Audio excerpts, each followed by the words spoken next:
भी नया नहीं है, तो एक बार कॉपी पेन लेके खुद से करने की कोशिश करें। देखो मैं कितना भी पढ़ा लूं, कितने भी बढ़िया बढ़िया सवाल बना के दे दूं, कुछ नहीं होने वाला जब तक आप उनको खुद से प्रैक्टिस नहीं करेंगे। वीडियो मत देखो बिल्कुल भी, आप खुद से बनाओ सवालों को, ठीक है। उल्टा सीधा टेढ़ा मेढ़ा गलत सही कैसे भी बनाओ, लेकिन खुद से करो, करना बहुत जरूरी है। एक स्फेरिकल बैलून है जिसकी रेडियस r है, वो एक ऑब्जर्वर की आंख पे अल्फा एंगल बनाता है, ठीक है, जो ग्राउंड पर है ऑब्जर्वर। और गुब्बारे के बैलून के सेंटर का जो एलिवेशन एंगल है वो बीटा है। तो गुब्बारे के जो केंद्र है, सेंटर की जो हाइट है, वो आपसे पूछा है। तो आसान सा क्वेश्चन है, सेम इसी टाइप का सवाल है, ध्यान से समझना। अब जैसे ये हो गया, सपोज एक बैलून हो गया छोटा सा, ये बैलून हो गया, क्लियर ना, समझते रहना भैया। अब यहां पे कोई ऑब्जर्वर हो गया P, और ये हो गया आपके गुब्बारे का सेंटर O। इतनी बात समझ में आ रही है। अब ये गुब्बारा जो इस ऑब्जर्वर की आंख पे क्या कितना एंगल बना रहा है, अल्फा एंगल बना रहा है। इस बात का मतलब क्या है कि अगर ये ऑब्जर्वर इस गुब्बारे को देखेगा तो ये लाइन ऑफ साइट एक तो इस तरीके से ऐसे, और यहां पे इस तरीके से, आपकी इस तरीके से निकल जाएगी। तो ये जो कंप्लीट एंगल होगा ये अल्फा होगा। मैं इस पॉइंट को सपोज नाम दे देता हूं कि पॉइंट ए है, और ये जो टेंजेंशियल पॉइंट है बी है। तो ये जो एंगल एपीबी होगा ये अल्फा होगा। इतनी बात समझ में आ रही है, फास्ट फास्ट करते हैं। तो अगर मैं इसको यहां से मिला दूं, सेंटर से इसको मिलाऊं, तो ये कंप्लीट एंगल अल्फा था, तो ये हाफ हाफ हो जाएगा भैया। जो चीज ऊपर है वही चीज नीचे हाफ हाफ हो जाएगा। दैट मींस अगर ये अल्फा बाई 2 है तो ये भी तो अल्फा बाई 2 हो जाएगा ना, जस्ट हाफ हाफ हो जाएगा। इतनी बात समझ में आ रही है। अच्छा, क्वेश्चन में बोल रखा है कि गुब्बारे के जो सेंटर है इसका जो एलिवेशन एंगल है वो बीटा है। तो देखिए ये हो गया तुम्हारा ग्राउंड लेवल, हो गया ग्राउंड लेवल, और यहां से हमने डाला ये परपेंडिकुलर, ये तुम्हारा 90 डिग्री का एंगल हो गया। सपोज ये पॉइंट क्यों है, तो ये तुम्हारा ऑब्जर्वर की आंख है, गुब्बारे का सेंटर है, तो ये जो कंप्लीट एंगल है ये है आपका beta. This angle is beta. आप समझ में आ रहा है आपको, ठीक है। गुब्बारे की जो रेडियस है वो स्मॉल आर है, रेडियस स्मॉल आर। रेडियस का मतलब क्या है, ये सेंटर है, टेंजेंशियल पॉइंट बी है, तो यहां पे मिलाएंगे, ये कितने डिग्री का एंगल होगा, 90 डिग्री का, और ये होगी रेडियस आर। आपको बात समझ में आई, क्लियर। क्यों, हमेशा टेंजेंट और रेडियस के बीच में एंगल कितने का बनता है, 90 डिग्री का। तो बेसिक सी बातें आपको पता होनी चाहिए, क्लियर है। हमसे ये पूछा है कि इसके केंद्र की ऊंचाई, इसके केंद्र की ऊंचाई जमीन से, यानी कि जो h है ये आपसे पूछा गया, ये आपसे पूछा। देखिए सिंपल सा क्वेश्चन है, मेरे को यहां पे दो राइट एंगल ट्रायंगल दिख रहे हैं, एक तो PBO, एक PQO, दो राइट एंगल ट्रायंगल। इनमें अगर मैं कॉमन लेंथ की बात करूं तो दोनों में ही जो कॉमन लेंथ मुझको दिख रही है वो दिख रही है PO, दिख रही है ना PO। ये एंगल अल्फा बाई 2 है, ये 90 है, ये R है। तो क्या मैं यहां पे R और ये OP, एंगल अल्फा बाई 2 के लिए परपेंडिकुलर है, हाइपोटेनस है OP। तो अगर मैं यहां पे साइन लगाऊं, साइन ऑफ अल्फा बाई 2 बराबर क्या आ जाएगा, R परपेंडिकुलर बटे हाइपोटेनस OP। तो OP की जो लेंथ आ जाएगी क्या, R कोसेक अल्फा बाई 2 नहीं आ जाएगी, R cosec alpha by 2।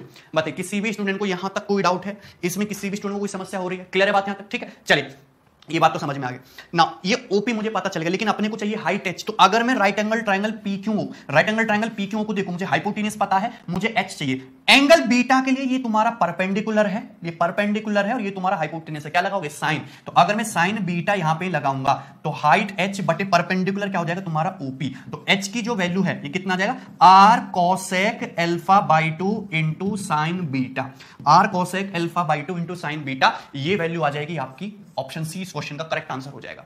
Clear है, बताइए किसी भी स्टूडेंट को इसमें कोई डाउट हो तो बहुत सिंपल और आसान सा क्वेश्चन था। देखिए जैसे जैसे क्वेश्चन बोले वैसे वैसे करते जाओ। आपको यहां पे ये क्वेश्चन एग्जाम में तुम तुरंत जब ही कर पाओगे जब आपने पहले से ये क्वेश्चन इस टाइप का बना रखा। आपको दिख रहा है यहां पे साफ साफ दो राइट एंगल ट्रायंगल दिख रहे हैं, ये वाला, उसमें एक लेंथ कॉमन थी, मैंने कॉमन लेंथ पे काम किया, आंसर आ गया।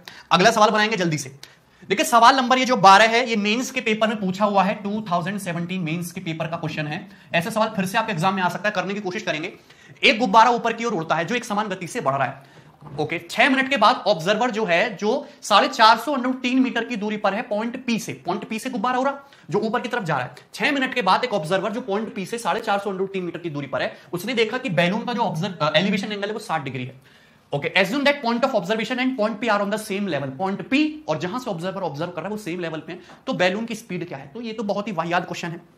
सपोज ये पॉइंट P है, यहां से बैलून उड़ना शुरू हुआ, ये उड़ रहा है, ये बैलून, और ये 6 मिनट बाद ये गुब्बारा तुम्हारा यहां पे पहुंच गया, तुम्हारा गुब्बारा। अब यहां पे पॉइंट P के ही प्लेन में एक हो गया तुम्हारा ये ऑब्जर्वर, ये होगी ऑब्जर्वर की आंख। 6 मिनट के बाद ऑब्जर्वर ने देखा कि इस बैलून का जो एलिवेशन एंगल है वो कितना है तुम्हारा, 60 डिग्री है 6 मिनट के बाद। और ये जो ऑब्जर्वर है ये पॉइंट P से सभी स्टूडेंट को पता है ये 450 √3 मीटर की दूरी पर है।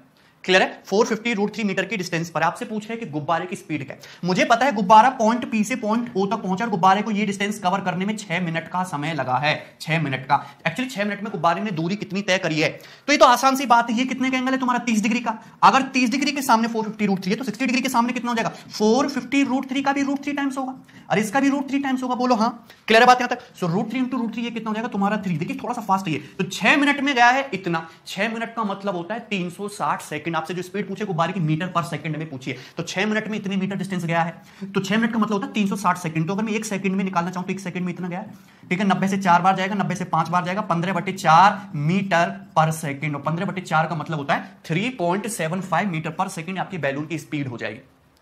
3.75 मीटर पर सेकंड। बताइए यहां तक किसी भी स्टूडेंट को कोई डाउट हो तो ये देखिए ऐसे सवाल है, बेसिक से क्वेश्चन ही बनते हैं। हालांकि आप आईटी जेईई वगैरह के क्वेश्चन देखोगे तो बहुत टिपिकल और हाई लेवल के मिलेंगे, लेकिन पेपर में वो सब क्वेश्चन नहीं आते। ओके, वहां पे टाइम भी उस हिसाब से होता है, आपको कम समय में ज्यादा सवाल करने, तो इसलिए बेसिक क्वेश्चन पेपर में बनते हैं और ये मैक्सिमम लेवल है। सही है, चलिए जैसे कि सवाल नंबर 13 है, ये बैलून वाला क्वेश्चन है और ये सवाल आपका 2016 मेंस के पेपर में आया है, 2016 मेंस के पेपर में। तो हर टाइप जो भी मैक्सिमम पॉसिबल चीजें मैं आपको कराने की कोशिश करूंगा अच्छे लेवल की, जिससे कि आप कर पाओ। और ये वाला सवाल बेहतरीन है। एक हाइड्रोजन फिल्ड बैलून है ascending at the rate of 18 kilometre per hour. एक गुब्बारा जिसमें हाइड्रोजन गैस भरी हुई है और ये 18 किलोमीटर पर आवर की स्पीड से ऊपर की तरफ असेंड कर रहा है, ऊपर की तरफ चढ़ रहा है। वॉज ड्रिफ्टेड बाय विंड, और ये गुब्बारा हवा द्वारा ड्रिफ्ट भी किया जाता है। एक सेकंड भाई, ठीक है। और ये बैलून हवा के द्वारा ड्रिफ्ट भी किया जाता है। कहने का मतलब है कि बैलून आपका ऊपर की तरफ भी जा रहा है क्योंकि हाइड्रोजन गैस उसमें भरी हुई है, लेकिन साथ साथ में हवा इसको आगे की तरफ भी बहा के ले जा रही है। तो विंड से भी ड्रिफ्ट हो रहा है और ये ऊपर की तरफ एसेंड भी कर रहा है। दो एक्शन एक साथ हो रहे हैं इसमें, ये समझना आपको। It's angle of elevation at 10th and 15 minutes were found to be 60 degree and 45 degree respectively. 10वें मिनट पर इसका जो एलिवेशन एंगल है वो है 60 डिग्री, लेकिन 15वें मिनट पर किसी पॉइंट से इसका एलिवेशन एंगल 45 डिग्री है। Wind speed in whole number, आपको हवा की चाल बतानी है होल नंबर्स में इन 5 मिनट के दौरान, वो भी अप्रोक्सीमेटली। आपको क्वेश्चन समझ में आया? कुछ स्टूडेंट को क्वेश्चन तो समझ में आ गया होगा, लेकिन वो डायग्राम नहीं बना पाएंगे, ठीक है। तो डरने की जरूरत नहीं, क्वेश्चन बहुत सरल है। मैं आपको बता देता हूं कि क्वेश्चन करना कैसे। पहले इसको छोटा कर दिया मैंने क्वेश्चन को, ठीक है, और छोटा कर देते हैं। चलो अब समझो, अब ये समझो कि ये तुम्हारा बैलून है, ये तुम्हारा गुब्बारा, और यहां से छोड़ दिया, ठीक है, यहां से छोड़ दिया। और सपोज 10th मिनट बाद ये गुब्बारा मैंने यहां से छोड़ा, यहां से, ठीक है, इस तरीके से गुब्बारा था। 10th मिनट, अगर गुब्बारा सिर्फ ऊपर की तरफ जाएगा तो गुब्बारा यहां पे होना चाहिए, लेकिन हवा की वजह से आगे भी बढ़ रहा है, तो गुब्बारा जो है समथिंग लाइक दैट यहां पे कहीं पे होगा, ये बैलून यहां पे कहीं पे पहुंच जाएगा। और ये सपोज पॉइंट ऑफ ऑब्जर्वेशन हो गया, ये गुब्बारे की पोजीशन है एट 10th मिनट, ये गुब्बारे की पोजीशन है एट 10th मिनट। अब 15वें मिनट पे गुब्बारा, देखिए 15वें मिनट यानी कि 5 मिनट बाद गुब्बारा ऊपर की तरफ भी जाएगा, लेकिन हवा की वजह से आगे भी बढ़ेगा, तो गुब्बारे की जो पोजीशन होगी समथिंग लाइक दैट आपकी इस पॉइंट पे होगी, यहां पे। क्लियर है, कोई डाउट? और क्वेश्चन में साफ साफ बोला गया है ये गुब्बारे की जो पोजीशन है ये एट 15th मिनट है, 15वें मिनट पर। आपको चीजें समझ में आई कि गुब्बारा ऊपर की तरफ भी गया, आप देख रहे हैं कि ऊपर की तरफ भी गया, लेकिन हवा के दबाव की वजह से आगे भी गया। यानी कि हम ये कहेंगे कि 10वें मिनट से 15वें मिनट तक गुब्बारे ने हवा की वजह से इतनी दूरी तय की गई है। भाई जो हवा की स्पीड होगी गुब्बारा उसी स्पीड से आगे की तरफ जाएगा। क्लियर है, ऊपर की तरफ वो constant speed 18 kilometre per hour से चल रहा है। क्वेश्चन में साफ साफ बोला गया कि 10वें मिनट पर गुब्बारे का एलिवेशन एंगल 60 डिग्री है। तो ये हो गया तुम्हारा गुब्बारे का एलिवेशन एंगल 10th मिनट पर, जो कि है आपका 60 डिग्री। तो दिस एंगल इज 60 डिग्री। बात समझ में आ रही है? यहां तक किसी स्टूडेंट को कोई समस्या? क्लियर है नाउ। लेकिन अगर मैं इस पोजीशन को देखूं, यहां पे हमने मिला दिया, तो ये गुब्बारे का ये वाला जो एलिवेशन एंगल है ये है आपका 45 डिग्री। तो दिस एंगल जो है ये 45 डिग्री। कॉपी में साफ साफ डायग्राम बना के करते रहना चीजों को, ठीक। कुछ स्टूडेंट देखिए स्लो होते हैं, कुछ फास्ट होते हैं, सबका आईक्यू अलग अलग होता है। तो ये मकसद नहीं कि मैं आपको अपनी नॉलेज दिखाऊं, आप वीडियो को फास्ट मोड में देख सकते हो, कोई दिक्कत वाली बात नहीं, ठीक है। चलिए अब भैया मुझे एक बात बताइए कि गुब्बारा किस स्पीड से ऊपर की तरफ असेंड हो रहा है? 18 किलोमीटर पर आवर की स्पीड से गुब्बारा ऊपर की तरफ चढ़ रहा है।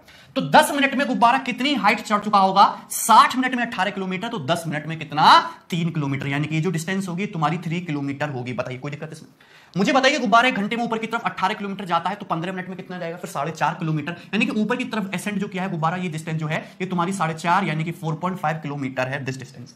क्लियर बात है? किसी भी स्टूडेंट को कोई समस्या हो, यहां पे हमको विंड स्पीड पूछिए इन 5 मिनट के दौरान, तो गुब्बारे ने ये जो डिस्टेंस है यहां से यहां तक की जो डिस्टेंस है, ये जो स्टेट डिस्टेंस है, हम ये कहेंगे कि गुब्बारे ने ये दूरी चली है हवा की वजह से आगे की तरफ, मुझे ये डिस्टेंस निकालनी है। अब मुझे भैया ये बताइए कि अगर 60 डिग्री के सामने 3 किलोमीटर हो, तो 30 डिग्री के सामने ये जो डिस्टेंस होगी, क्या ये √3 किलोमीटर नहीं होगी? आप कहेंगे यस, दिस इज √3। मुझे ये बताइए कि अगर 45 डिग्री के सामने 4.5 किलोमीटर हो, तो क्या ये कंप्लीट डिस्टेंस 4.5 किलोमीटर नहीं होगी? बिल्कुल होगी। मुझे बताइए फिर ये डिस्टेंस छोटी सी कितनी बची? ये 4.5 माइनस √3 किलोमीटर बची कि नहीं? क्लियर है? कोई डाउट है इसमें किसी भी स्टूडेंट को? आंसर जो है वो आपको अप्रोक्सीमेटली बताना है। तो अगर मैं इस डिस्टेंस को अप्रोक्सीमेटली देखूं, √3 जो होता है अप्रोक्सीमेटली 1.7 होता है, तो ये यहां से यहां तक की जो दूरी हो जाएगी 4.5 माइनस या 0 माइनस 1.73 कर लेते हैं। 10 में 3 गया 7, 14 में 7 गया 7, 3 में से गया 2, 2.77। क्लियर है? 2.77 हो जाएगा। तो ये जो डिस्टेंस है ये 2.77 किलोमीटर आ गई। क्लियर है?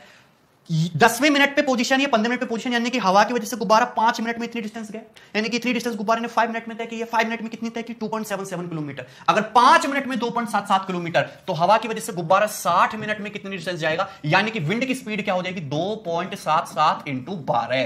ये बात समझ में आई कि नहीं? किसी भी स्टूडेंट को कोई समस्या? ये डिस्टेंस ट्रेवल किया 5 मिनट में, अपने को चाहिए 60 मिनट में। स्पीड का मतलब किलोमीटर पर आवर, तो 12 से मल्टीप्लाई करनी पड़ेगी ना, 5 मिनट में 60 मिनट के लिए 12 से मल्टीप्लाई कर देंगे। ठीक है, ये 4 8 बार 84, 84 और 8 2 और ये 9 बार 24 और 24 और 9 कितना हो जाएगा तुम्हारे? 33। 33.24 किलोमीटर पर आवर आपका आंसर हो जाएगा। इतना मैंने बेवजह का किया है आपको समझाने के लिए। आंसर जो है इस क्वेश्चन का अप्रोक्सीमेटली 33 किलोमीटर पर आवर आ जाएगा। क्लियर है? बताइए किसी भी स्टूडेंट को इस क्वेश्चन में कोई समस्या हुई हो? So this is a very easy question, सभी स्टूडेंट को समझ में आ गया होगा। बहुत क्वालिटी वाला सवाल है, मेंस के पेपर में पूछेगा, फिर से ऐसे सवाल बन सकते हैं। एज इट इज तो कभी भी ये सवाल आपके पेपर में दोबारा देखने को नहीं मिलेगा, लेकिन इसी से इंस्पायर होकर ये सेम आइडिया के साथ आपको सवाल देखने को मिल सकता है। चलिए आगे बढ़ जाएंगे, हम लोग अगला क्वेश्चन लेंगे, सवाल नंबर 14। एंड सवाल नंबर 14 सीडीएस 2018 के पेपर का पूछा हुआ क्वेश्चन है। बहुत जबरदस्त बेहतरीन शानदार क्वेश्चन है, गुम्बद वाला। ये सवाल सीडीएस के पेपर में पहले भी आया, इस बार भी आया, लेकिन एसएससी में नहीं आया, तो ये बन सकता है क्वेश्चन। ध्यान से समझेंगे। On the top of a hemispherical dome of radius r there stands a flag of height h। ठीक है, मैं क्वेश्चन को थोड़ा छोटा कर देता हूं कि एक हेमिस्फेरिकल डोम है, आप समझते रहना। हेमिस्फेरिकल डोम का मतलब समझते हैं? नहीं समझते? कि जैसे ये हो गया, इस तरीके से समझ लीजिए, ये गुम्बद टाइप का हो गया हेमिस्फेरिकल डोम। ठीक है, ये मेरे जो ड्राइंग है बहुत खराब है, एक सेकंड रुक जाओ। अब ठीक है, तो ये दिख रहा है तुमको हेमिस्फेरिकल डोम। ठीक है, चलिए, और इसका यहां पे सेंटर हो जाएगा। इसकी रेडियस दे रखी है आर, इसके ऊपर एक फ्लैग है हाइट h का। तो सपोज यहां पे एक झंडा है हाइट h का, ये फ्लैग हो गया, ये हाइट h का फ्लैग है। और अगर मैं इसकी बात करूं, ये डिस्टेंस तुम्हारी कितनी है? ये डिस्टेंस r हो गई, ये डिस्टेंस r होगी। तो अगर मैं इस कंप्लीट डिस्टेंस की बात करें तो कंप्लीट डिस्टेंस फिर आपकी h प्लस r हो जाएगी। क्लियर है? मैं लिख दे रहा हूं, बाद में देखेंगे। चलिए, from a point on the ground the elevation of top of the flag is 30 degree. तो ग्राउंड पर कहीं भी कोई पॉइंट ले लीजिए। ग्राउंड पर सपोज मैंने यहां पे पॉइंट ले लिया, ग्राउंड लेवल हो जाएगा ना, यहां पे पॉइंट ले लिया हमने P, और इस पॉइंट P से इस फ्लैग का जो एलिवेशन एंगल है वो क्वेश्चन में 30 डिग्री बताया गया है। तो ठीक है, कोई दिक्कत नहीं, 30 डिग्री है, ठीक बात। चलिए, after moving a distance d towards dome when the flag is just visible the elevation is 45। बस यही बात इस क्वेश्चन में समझने की थी कि पॉइंट B से D डिस्टेंस डोम की तरफ चलने पर कितनी डिस्टेंस, सपोज यहां पर आ गए हम, पॉइंट बी से डी डिस्टेंस हम डोम की तरफ चले और सपोज पॉइंट क्यू पर आ गए, और इस तरीके से कि यहां से जो है तुम्हारा ये एक सेकंड थोड़ा और आगे बढ़ाना पड़ेगा इसको, ये हो गया। हम मान लेते हैं कि पॉइंट क्यू, आप डी डिस्टेंस यहां तक चले, पॉइंट क्यू तक, ये डिस्टेंस हमने डी मान ली। क्लियर है? कोई डाउट?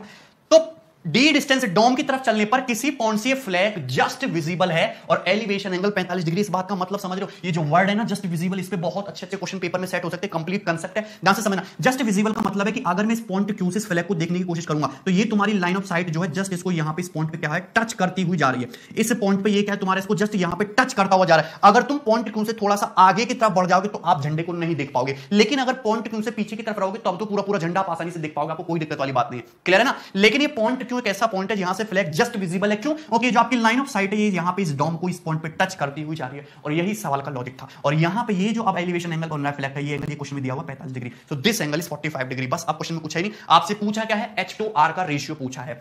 मुझे बताइए कि ये यहां से मैं मिलाऊंगा तो ये रेडियस स्मॉल r, ये एंगल कितने का है, 90 डिग्री का। अगर ये 45 है, ये भी तो 90 ही है, तो ये एंगल भी कितने का होगा, 45 डिग्री का होगा। ये 45, ये 90, ये भी 45। अब भैया मैं एक बात जानता हूं, 90 है 45, 45 ट्रायंगल में कि 90 डिग्री के सामने √2 होता है, 90 डिग्री के सामने √2 टाइम्स होता है। 90 डिग्री के सामने कितना है, h प्लस r। 45 डिग्री के सामने कितना है, 45 डिग्री के सामने r, तो h प्लस r की जो वैल्यू है वो r√2 होनी चाहिए। बोलो कोई डाउट है इसमें? किसी भी स्टूडेंट को h प्लस r की जो वैल्यू है वो r√2 होनी चाहिए। तो h बराबर जो आ गया r इंटू √2 -1। पूछा हमसे h बाई r, तो h बटे r की जो वैल्यू है वो √2 -1 आ गई। आपका डी पे आंसर डिपेंड ही नहीं करेगा। इस क्वेश्चन का जो करेक्ट आंसर था वो फर्स्ट ऑप्शन था, आपका आंसर डी पे डिपेंड ही नहीं करेगा। क्लियर है? बताइए किसी भी स्टूडेंट को सवाल में कोई समस्या हुई तो आसान सा क्वेश्चन था ये। ठीक है, चलिए आगे बढ़ जाएंगे। अगला सवाल हम लोग देखेंगे, सवाल नंबर 15, और ये और भयंकर क्वेश्चन है, ध्यान से समझना सवाल को। ओके, सवाल नंबर 15, ठीक है। देखिए थोड़ा अच्छे लेवल का क्वेश्चन है, बहुत आसान और लॉजिकल सवाल है। ज्योमेट्री और ट्रिग्नोमेट्री दोनों का हम इसमें साथ साथ यूज करेंगे, ध्यान से समझना। A flag staff 5 metre high placed on the top of a hemispherical mount 60 metre high. ठीक है, if a boy 1 metre high stand at a distance d from the foot of the mount so as just to see the top of flag staff then find the value of d।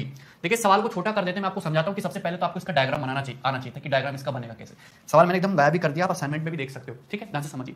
देखिए सबसे पहले आपके पास इस तरीके से एक hemispherical डोम हो जाएगा, इस तरीके से मान लीजिए आप, ये हो गया। क्लियर है। अब इसकी जो हाइट दी है क्वेश्चन में वो दे रखी है आपको 60 metre. So this distance is 60। यहां तक किसी स्टूडेंट को कोई समस्या है? This distance is 60। क्लियर। अब इसके ऊपर एक झंडा है जो कि 5 मीटर हाई है, तो दिस इज ए फ्लैग जो आपका 5 मीटर हाई है। तो अगर ये पॉइंट P हो गया, ये पॉइंट आपका क्यों हो जाएगा, टोटल डिस्टेंस हो जाएगी 65। अब देखिए ध्यान से, क्वेश्चन में साफ साफ ये बोला गया है कि इस हेमिस्फेरिकल डोम से जो गोलार्ध आपके पास है, जो गोलार्ध है आधा है, इस हेमिस्फेरिकल टीले से D डिस्टेंस पर, तो यहां से D डिस्टेंस पर ये छोटी सी डिस्टेंस होगी D, ये डिस्टेंस D मानी। एक बॉय है जिसकी हाइट 1 मीटर है, जो कि इस फ्लैग को जस्ट देख सकता है, जो कि इस फ्लैग को यहां पे आप ध्यान से देखिए क्या कर सकता है, so as just to see the top of flag, जो इस फ्लैग के टॉप को जस्ट देख सकता है। मेरी बात का मतलब समझ रहे हैं कि अगर यहां पे एक बॉय हो गया आपका इस तरीके से, जिसकी हाइट है 1 मीटर, तो ये बॉय हो गया आपका 1 मीटर हाइट का, ये इस फ्लैग को जस्ट सीन कर सकता है। कहने का मतलब है कि अगर ये बॉय को देखने की कोशिश करे तो लाइन ऑफ साइट जो है आपको कुछ इस तरीके से जाएगी, मतलब ये जो बॉय है आपका यहां पे कुछ इस तरीके से हो जाएगा और ये उसकी हाइट हो जाएगी 1 मीटर। सो दिस छोटू डिस्टेंस इज 1 मीटर, और ये जो है इस फ्लैग को जस्ट सीन कर सकता है, मतलब ये जो होगा ये तुम्हारा टेंजेंशियल पॉइंट होगा और ये एंगल 90 डिग्री का होगा। अगर लड़का आगे बढ़ गया तो ये यहां से फिर ये लाइन जो इसको टच करती हुई नहीं जाएगी, मतलब फ्लैग विजिबल नहीं होगा। अगर लड़का पीछे की तरफ जाएगा दैट मींस पूरा फ्लैग पूरा का पूरा विजिबल होगा। ये एक ऐसी कंडीशन है कि इसमें फ्लैग जस्ट विजिबल है, आप थोड़ा सा आगे बढ़ जाओगे तो विजिबल नहीं होगा, पीछे हो जाओगे तो पूरा का पूरा विजिबल होगा। ठीक है, जस्ट विजिबल का मतलब है कि लाइन ऑफ साइट जो इस हेमिस्फेरिकल डोम को यहां पर जस्ट टच करती हुई जाएगी। आपको निकालना है कि ये जो डिस्टेंस D है इसकी लेंथ क्या है, डिस्टेंस D की लेंथ आपको बताना है। तो क्वेश्चन तो बहुत ज्यादा सरल है, मुझे ये पता है कि ये रेडियस जो है 60 मीटर की है। क्लियर है, कोई डाउट इसमें? यहां पे एलिवेशन एंगल वगैरह का कोई यूज नहीं है, अगर मैं इसको आगे बढ़ा दूं यहां पे इस तरीके से आपका मिल जाएगा, इस पॉइंट को हम R मान सकते हैं। क्लियर है, बताइए अब मुझे D डिस्टेंस चाहिए, कैसे करोगे इस क्वेश्चन को? मुझे बताइए कि क्या ये 60 नहीं है? आप कहेंगे यस दिस इज अगेन 60। मैं आपसे कहूं कि ये 90 डिग्री के सामने 65 है 60 है, तो ये डिस्टेंस बताइए, इसको मैं S मान लेता हूं, ये डिस्टेंस बताइए, तो आप कहेंगे ये डिस्टेंस आपकी 25 होगी, ये डिस्टेंस आपकी 25 होगी। क्यों? 5 12 13 का ट्रिपलेट नहीं दिख रहा, 5 12 13, उसमें 5 12 13 में अगर आप 5 से मल्टीप्लाई कर दोगे 25 60 65, 25 60 65, तो इतनी ट्रिपलेट की नॉलेज आपको होनी चाहिए थी। ठीक है, अब हम करेंगे क्या, मुझे तुरंत पता है कि अगर ये एंगल आपका थीटा, तो ये एंगल आपका 90 माइनस थीटा, ये एंगल तुम्हारा थीटा। क्लियर है, बात समझते हैं ना भाई? तो क्वेश्चन इतने, और ये एंगल जो आपका 90 माइनस थीटा, थोड़ा दिमाग तो लगाना पड़ेगा। हम यहाँ पे सिमिलरिटी लगा सकते हैं, हमको बहुत अच्छी जानकारी सिमिलरिटी की। यहाँ पे आपका ट्रायंगल PSR, ट्रायंगल PSQ, दोनों के दोनों सिमिलर ट्रायंगल है। मुझे पता है कि यहाँ पे थीटा, इसमें थीटा के सामने 60 है, मुझे 90 के सामने ये कंप्लीट डिस्टेंस चाहिए। अच्छा, अगर मुझे देखिए इस ट्रायंगल में सारी वैल्यू नोन है, मुझे पता है थीटा के सामने इसमें कितना है 25, मुझे पता है 90 के सामने क्या है इसमें 65, ये थीटा ये 90 डिग्री, थीटा के सामने कितनी डिस्टेंस है 25, 90 के सामने क्या है 65, तो किस रेशियो में ये डिस्टेंस 5:13 के रेशियो में। तो क्या same to same similar triangle में भी यहां भी ये रेशियो होगा। अगर थीटा के सामने यहां पे 60 है यानी कि 12 गुना है, तो यहां भी तुम्हारा 12 गुना यानी कि 156 होना चाहिए। 90 डिग्री के सामने ये जो कंप्लीट डिस्टेंस है ये कितनी होगी, क्या 156 मीटर नहीं हो जाएगी? बताइए, बस इतनी सिंपल सी बात थी कि आप ये लॉजिक नहीं लगा सकते।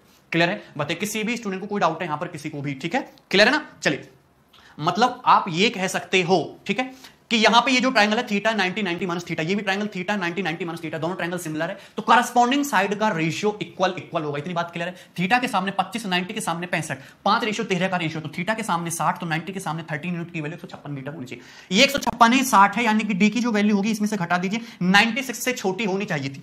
अगर मैं डिस्टेंस डी की वैल्यू की बात करूं तो 156 में से 60 घटाइए 15 में ये 96 आएगा, और यहां पे जो ऑप्शन है मुझे दिख रहा है 89.5, 93.6, 104.8, 98.3, आंसर 96 से छोटा होना चाहिए था। तो दो ऑप्शन आप इसी तरीके से हटा सकते थे। तो साथ साथ में आप ऑप्शन को भी लेके चले, उससे बहुत मदद आपको मिलेगी। क्लियर है, यहां तक किसी स्टूडेंट को कोई समस्या है? ठीक है, चलिए अब देखिए, एक्चुअली मुझे केवल डिस्टेंस डी ही चाहिए, तो मुझे ये जो छोटू डिस्टेंस दिख रही है ना, आप इसका ट्रायंगल कॉपी बनाने की कोशिश करें, मुझे छोटू डिस्टेंस भी चाहिए। इसको भी मैं बड़ी आसानी से निकाल सकता हूं, छोटू डिस्टेंस को, कोई दिक्कत की बात नहीं। मुझे पता है ये थीटा है, ये 90 है, ये भी 90 माइनस थीटा ट्रायंगल है, ये भी 90 माइनस थीटा ट्रायंगल है, तो इसमें भी साइड का रेशियो वही होगा। अगर थीटा के सामने 1, तो 90 माइनस थीटा के सामने की डिस्टेंस चाहिए मुझे, यही तो है। मुझे पता है यहाँ पे थीटा के सामने 25 है, 90 माइनस थीटा के सामने 60 है, थीटा और 90 माइनस थीटा के सामने जो डिस्टेंस है 5:12 के रेशियो में, तो इसमें भी 5:12 के रेशियो में होना चाहिए। यहाँ पे थीटा के सामने 1 मीटर है, तो 5 के लिए 1 दे रखी है, तो 12 की वैल्यू कितनी हो जाएगी, 2.4 मीटर हो जाएगी। भाई 1/5 हो जाएगा, 1/5 हो जाएगा। मुझे बताइए कि यहां पे सारे ट्रायंगल सिमिलर है, जितने भी राइट एंगल ट्रायंगल है सब सिमिलर है। यहां पे थीटा के सामने है 25, 90 माइनस थीटा के सामने है 60। ये बहुत बेहतरीन तरीका होता है 5:12 के रेशियो में, तो यहां भी 5:12 के रेशियो में होगा। थीटा के सामने 1 है, 90 माइनस थीटा के सामने तुम्हारा 12, 5:12 के रेशियो में, 5 किलो 1 मीटर, तो 12 किलो 2.4 मीटर। तो ये छोटू डिस्टेंस कितनी आ गई, 2.4 मीटर आ गई। मुझे केवल और केवल डी से मतलब है, तो कुछ मत करिए, 60 और +2 कितना हो गया, 62.4। टोटल कंप्लीट डिस्टेंस है आपकी 156, तो 156 में से माइनस कर दीजिए 62.4 को, तो ये तुम्हारा 6, 5 में से 2 गया 3, 15 में 6 9, 93.6 मीटर ये आपकी डी की वैल्यू आ जाएगी। क्लियर है? अगर मैं इस क्वेश्चन को गौर से देखूं तो मुझे कहीं कोई अदर कैलकुलेशन की जरूरत नहीं पड़ी। जिस स्टूडेंट को ये पूरा कंप्लीट डायग्राम के साथ खेलना आ जाएगा वो स्टूडेंट इस सवाल को बहुत आसानी से सॉल्व कर लेगा। इस साल में ऐसा कुछ खास है नहीं। यहां पे आपको तीन राइट एंगल ट्रायंगल है जिनमें सिमिलरिटी लगानी पड़ी और सिमिलरिटी भी मैं एक अलग अंदाज में लगाता हूं। आप करस्पॉन्डिंग साइड का रेशियो चेक करिए ना, ज्यादा दिमाग नहीं लगाना है आपको। क्लियर है सवाल? आगे बढ़ जाइए। अगला क्वेश्चन हम लोग देखेंगे सवाल नंबर 16। सवाल नंबर 16 जो है सीडीएस के एग्जाम का पूछा हुआ क्वेश्चन है, ध्यान से समझने की कोशिश करना। From a height of h unit, a man observed the angle of elevation is alpha and angle of depression is beta of the top and bottom respectively of a tower of height capital H। ठीक है, तो ये देखिए आपकी height small h है, यहाँ पे small h height पर कोई पर्सन। अब एक बिल्डिंग है तो यहाँ पे हमने बना लिया बिल्डिंग, और इस बिल्डिंग की जो हाइट है वो आपकी कैपिटल h है, तो बिल्डिंग की जो कंप्लीट हाइट है कैपिटल h। अब स्मॉल h हाइट पर ये जो पर्सन है, अगर इस पर्सन के द्वारा देखें तो एलिवेशन एंगल है इस बिल्डिंग का अल्फा, डिप्रेशन एंगल है beta. From A height of small H man observe the angle of elevation is alpha.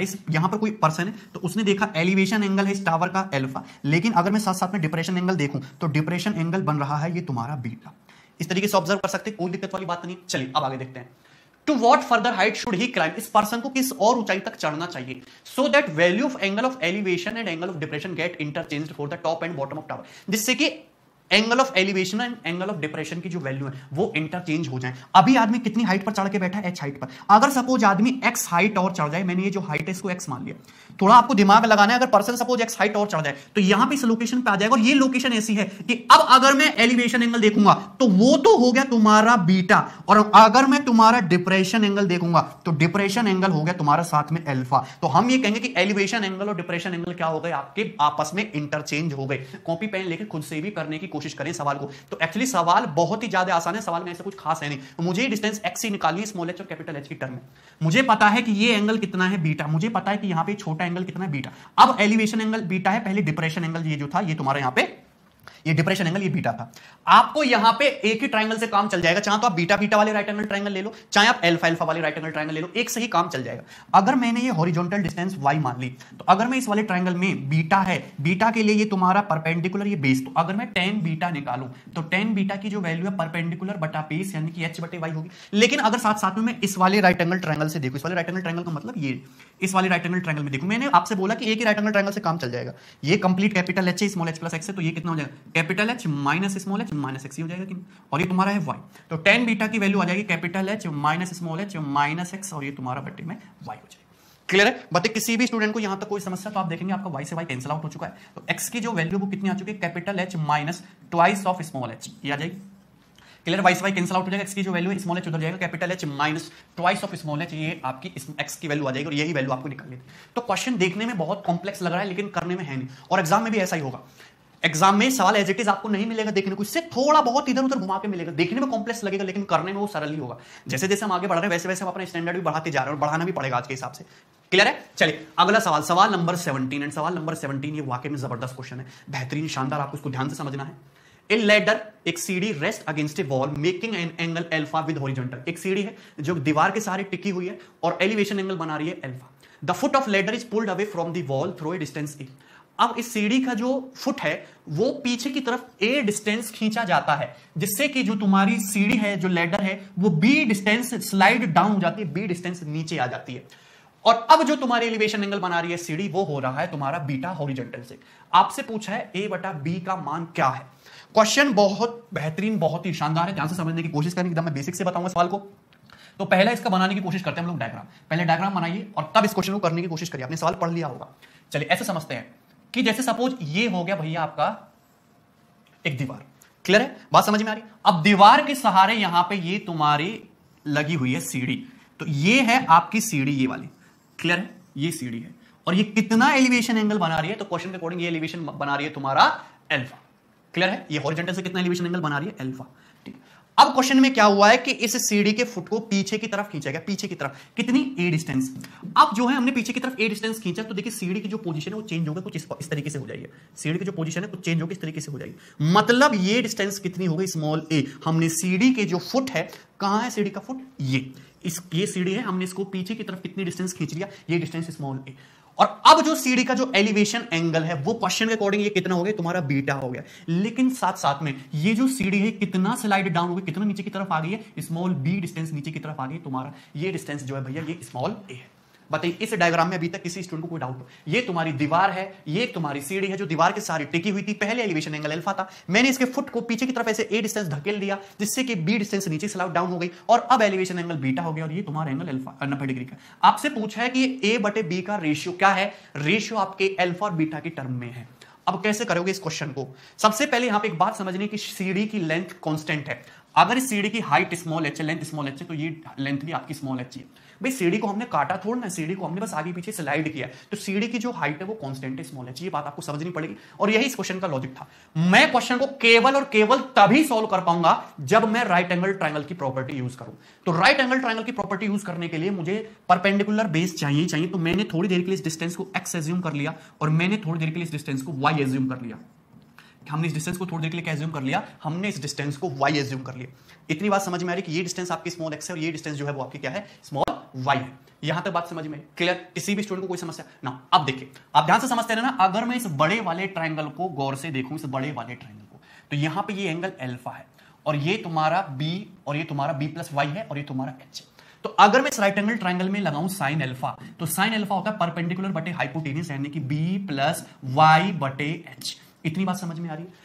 अब साथ साथ में एक बात आपको समझनी भी पड़ेगी। अगर मैं इस बीटा राइट एंगल ट्रायंगल में, इस वाले राइट एंगल ट्रायंगल में बीटा में अगर मैं ये एंगल बीटा को देखूं तो y परपेंडिकुलर है हाइपोटेन्यूज से स्मॉल h। तो साथ साथ में हम ये कहेंगे कि साइन बीटा की जो वैल्यू है वो है तुम्हारी y बटे h। y बटे h। एक्चुअली क्वेश्चन में मुझे x और y चाहिए नहीं, इसको हटाना पड़ेगा। तो y हटेगा कैसे? अगर मैं इसको हटा दूं sine alpha minus sign beta, तो आप ये बात हंसते मुस्कुराते कहेंगे कि y बाई h से y बाई h कट जाएगा, केवल b बटा h ही बनेगा और ये आपकी इक्वेशन नंबर 1 होगी। इतनी बात में किसी को कोई समस्या, किसी भी स्टूडेंट को यहां तक बात समझ में आई है? क्लियर है? चलिए अब आगे बढ़ जाए ना। अब हमने y पे बात कर ली, अब x को देखते हैं। अगर मैं इस अल्फा ट्रायंगल को गौर से देखूं, अल्फा के लिए ये तुम्हारा बेस है x और हाइपोटेन्यूज है h, तो हम ये कहेंगे कि sine alpha sorry cos alpha की जो वैल्यू है वो है x बटा h, बेस बटे हाइपोटेन्यूज। लेकिन अगर मैं बीटा ट्रायंगल के लिए देखूं तो तुम्हारा बेस है x प्लस a और हाइपोटेन्यूज है h, यानी कि हम ये कहेंगे कि कॉस बीटा की जो वैल्यू है वो है x प्लस a बटा h। इतनी बात समझ में आ रही है ना? हमको यहां पे x चाहिए नहीं, तो हमको x को एलिमिनेट करना पड़ेगा। तो मैं इसमें से अगर इसको घटा दूं तो हम ये कहेंगे कि cos beta minus cos alpha की जो वैल्यू x बटा h कट जाएगा, ये आ जाएगी a by h and this is your equation number 2। ये आपकी इक्वेशन नंबर 2 आ गई। बताइए किसी भी स्टूडेंट को यहां तक कोई समस्या हुई? एकदम इजी क्वेश्चन है। अब क्वेश्चन सरल हो चुका है, इसमें कुछ भी बचा नहीं। अपने को a बटा b चाहिए, तो इस इक्वेशन को इससे डिवाइड कर दो। जैसे आप डिवाइड करोगे तो h से h कट जाएगा, ये हो जाएगा a बटा b। So this will become a by b। यहां से ये कितना आएगा? ये आएगा cos beta minus cos alpha and ये कितना आएगा भैया? ये आएगा तुम्हारा बटे sine alpha minus sign beta. हालांकि पेपर में जो सवाल पूछा गया है वो केवल इतना ही पूछा गया है, a बटे b की वैल्यू इतनी, लेकिन मैंने एक स्टेप और आगे बढ़ा दिया क्योंकि हम थोड़ा सा कलाकारी ना करें तो हो ही नहीं सकता। अगर आप इस सवाल को फर्स्ट टाइम अटेम्प्ट करोगे तो आपको बहुत डिफिकल्ट लगेगा, आपको देखने में भी लग रहा होगा, लेकिन सवाल में ऐसा कुछ है नहीं। आपको कंसेप्ट पता होना चाहिए था कि सीढ़ी की जो हाइट है वो यहां पे आपने कांस्टेंट रखी हुई है। क्लियर है? आपने इस वेरिएबल को दो वेरिएबल एज्यूम करे x और y और आपने सवाल फट बना दिया। मुझे पता है cos c minus cos d, तो ये जो आपका cos c minus cos d है ये क्या हो जाएगा? 2 sin c plus d by 2, 2 sin c plus d by 2 into sine d minus c by 2, ये हो जाएगा। बोलो कोई डाउट ना? नीचे बट्टे में क्या है? sin c minus sin d, यानी कि हम ये कहेंगे 2 cos c plus d by 2 into sine d minus c by 2, ये हो जाएगा। क्लियर है बात है? इसमें किसी भी स्टूडेंट को कोई डाउट है यहां तक? क्लियर है बात? चलिए ना, अब समझना, 2 से 2 कैंसिल आउट हो जाएगा, sine alpha minus beta by 2, sine alpha minus beta by 2 cut जाएगा। साइन बटे कॉस क्या हो जाएगा? Tangent of alpha plus beta by 2, और ये सवाल का आंसर हो जाएगा a बटा b। a बटा b की जो वैल्यू है वो होगी tangent of alpha plus beta by 2। Clear है? cos c minus cos d का फॉर्मूला लगा दिया हमने, 2 sin c plus d by 2 into sine d minus c by 2। Sine c minus sine d का 2 cos c plus d by 2 into sine d minus c by 2 cancel out हो गया। Sign बटे cos क्या बन गया? तुम्हारा tan बन गया। क्लियर? सभी को बात समझ में? आसान सी चीज थी। ठीक है, चलिए आगे बढ़ेंगे। अगला सवाल है सवाल number 18 and question number 18 important question है आजकल के एग्जाम के पॉइंट ऑफ व्यू से। मैं आजकल के एग्जाम के पॉइंट ऑफ व्यू से इंपॉर्टेंट क्यों कह रहा हूं? क्योंकि पेपर में आज तक जितने भी सवाल पूछे हाइट एंड डिस्टेंस के, उनमें 2D विजुअलाइजेशन की जरूरी है। आप 2D डायग्राम बना लोगे। ये एक ऐसा क्वेश्चन है जो आसान भी है और इसमें आपको 3D में सोचना पड़ेगा। तो अगर एसएससी के दिमाग में आया कि मुझे 3D में एक सवाल देना है जिसमें बच्चों को 3D विजुअलाइजेशन करना पड़े, तो ये सवाल फर्स्ट प्रायोरिटी पे होगा। आप इसको ध्यान से समझने की कोशिश करें, आपकी सोचने की क्षमता इससे बढ़ेगी, तो आपको डायग्राम थोड़ा 3D में सोचना पड़ेगा। The angle of elevation of top of the tower from a point A due south of the tower is alpha and from point B due east of the tower is beta if AB equal to D so that height of the tower is, tower की ऊंचाई है, clear है? so that काट लीजिए यहां से, the height of tower is। अब ये बहुत बेहतरीन सवाल है। तो सबसे पहले हम ये बना लेते हैं आपके सामने डायरेक्शन, हम आपके सामने डायरेक्शन बना देते हैं जिससे कि आपको कोई दिक्कत ना हो। चलिए, अब ये तुम्हारा ईस्ट मान लिया मैंने, ये वेस्ट हो गया, ये नॉर्थ हो गया, ये साउथ हो गया। अब यहां पे एक टावर मैंने खड़ा कर दिया। अब ये समझिए कि जैसे ये तुम्हारा प्लेन, और प्लेन पे टावर इस तरीके से खड़ा है, क्लियर है? तो ये तो मैंने बनाया तुम्हारा प्लेन, और प्लेन पे जो टावर है वो इस तरीके से खड़ा होगा वर्टिकली अबव। तो मैं वर्टिकली अबव तो दिखा नहीं पाऊंगा, तो मैं इस तरीके से दिखा दे रहा हूं कि टावर जो है सपोज आपका कुछ इस तरीके से, टावर जो है सपोज आपका कुछ इस तरीके से, तो मैंने ये खड़ा कर दिया टावर। बताइए किसी भी स्टूडेंट को यहां तक कोई डाउट हो? क्लियर? ये टावर मान लीजिए, ये पॉइंट ओ मान लीजिए, और ये पी मान लीजिए, टावर हो गया, ठीक है। अब from by point A due south of the tower is alpha. अब इस टावर के साउथ में, साउथ डायरेक्शन मतलब नीचे की तरफ जाएंगे, यहां पे एक पॉइंट है ए, और जिससे इस टावर का जो एलिवेशन एंगल है वो अल्फा है। तो अगर आप यहां से देखोगे तो ये जो एंगल है एलिवेशन एंगल, ये अल्फा है, लेकिन गलती मत कर देना, actually this angle is 90 degree. आपको 3D में समझना पड़ेगा कि ये एक प्लेन है और यहां पे तुम्हारा टावर खड़ा है, इसके साउथ में पॉइंट से आप देख रहे हो ये टावर जो वर्टिकली पोजीशन में है, यहां पे पॉइंट है, आप इसको मिला रहे हो इस तरीके से, ये 90 डिग्री का एंगल है। क्लियर है? चलिए, अब दूसरी बात इसने क्या बोली है कि एक पॉइंट है बी जो टावर के ईस्ट में है। तो ये टावर है, टावर के ईस्ट में, यहां पे सपोज कोई पॉइंट बी है, और इस पॉइंट बी से टावर का जो एलिवेशन एंगल है वो बीटा है। टावर के पॉइंट पी को आप यहां पे देखेंगे तो this elevation angle will become beta, लेकिन ध्यान रखना कि ये एंगल भी कितने का है, 90 डिग्री का है। आप ऐसे समझना कि जैसे ये हो गया तुम्हारा एक प्लेन, इस पे टावर खड़ा हुआ है, और यहां पे कोई पॉइंट पी होगा, आप इसके टॉप पे देखोगे तो 90 डिग्री का एंगल बनेगा। तो एक पॉइंट साउथ में है, एक पॉइंट ईस्ट में। 3D में सोचना, आपको दिया हुआ है कि ए बी की डिस्टेंस डी है, तो दोनों ये जो पॉइंट हैं ए बी, इनके बीच की जो डिस्टेंस है, आपसे पूछा कि टावर की हाइट क्या है, टावर की हाइट आपको बतानी है। तो टावर की ये जो हाइट है स्मॉल एच, आपको निकालनी है। अब इस क्वेश्चन में कुछ भी नहीं, अगर आप इस डायग्राम को समझ पा रहे हो तो सवाल में कुछ खास दम है नहीं। मुझे ये बताइए कि अगर मैं इस डिस्टेंस को थोड़ी देर के लिए एक्स मान लूं, और मैं इस डिस्टेंस को ये जो हॉरिजॉन्टल डिस्टेंस है, एक्स और वाई क्या है, हॉरिजॉन्टल डिस्टेंस है। पॉइंट ए से टावर के फुट की डिस्टेंस है वाई, पॉइंट बी से टावर के फुट की हॉरिजॉन्टल डिस्टेंस है एक्स। क्लियर है ना? अब आप कुछ मत कीजिए, मुझे ये बताइए कि अगर ये तुम्हारा एंगल अल्फा 90 डिग्री है, तो एंगल अल्फा के लिए ये परपेंडिकुलर है एच, और ये बेस है तुम्हारा वाई, तो हम ये कहेंगे कि tan अल्फा जो है वो एच बटे वाई है। क्लियर है? तो यहां से y की जो वैल्यू है वो h cot अल्फा आएगी। क्लियर? कोई डाउट? अब दूसरी बात समझिए, अगर मैं इस राइट एंगल ट्रायंगल BOP, अभी मैंने किस पे फोकस किया, AOP, अगर मैं राइट एंगल ट्रायंगल BOP को देखूं तो ये एंगल बीटा है, उसके लिए परपेंडिकुलर है तुम्हारा h, और ये बेस क्या हो जाएगा तुम्हारा x। तो हम यहां से अगर tan बीटा देखें तो tan बीटा की वैल्यू आ जाएगी h बटा x, तो यहां से x कितना आ जाएगा, h cot बीटा। बताइए, this is equation 1 and this is equation 2। Clear? यहां तक किसी भी स्टूडेंट को कोई समस्या हुई है, इसमें कोई डाउट नहीं है किसी प्रकार का, किसी को भी। क्लियर है? बात समझ में ना? अब अपने को पता है कि ये तुम्हारे ए और बी के बीच की दूरी जो है वो डी है, बस यहीं पे लॉजिक समझना था कि ये जो ट्राइंगल ओ ए बी है, ये जो त्रिभुज ओ ए बी है, तो हॉरिजॉन्टल में। अब आप समझिए कि ये तुम्हारा प्लेन है, यहां पे एक पॉइंट ये जो है तुम्हारा टावर इस तरीके से खड़ा हुआ, एक पॉइंट ईस्ट में, एक पॉइंट साउथ में, लेकिन ओ ए बी जो है तुम्हारे तीनों हॉरिजॉन्टल प्लेन में हो गए, और ईस्ट और साउथ के बीच में यहाँ पे जो एंगल है तो 90 डिग्री का ही बनेगा। तो हम ये कहेंगे कि ये जो x square plus y square है, ये तो डी स्क्वायर के बराबर हो जाएगा कि नहीं? X square plus y square है तो डी स्क्वायर के बराबर हो जाएगा। एक्स का मतलब मुझे पता है, वाई का मतलब मुझे पता है, तो this is nothing but h square common, cot square alpha plus cot square beta, और इसकी वैल्यू डी स्क्वायर हो गई। अपने को एच चाहिए तो एच की वैल्यू आ जाएगी डी बटे under root cot square alpha plus cot square beta. ठीक है? तो टावर की जो हाइट आ जाएगी वो आएगी डी बटे under root cot square alpha plus cot square beta.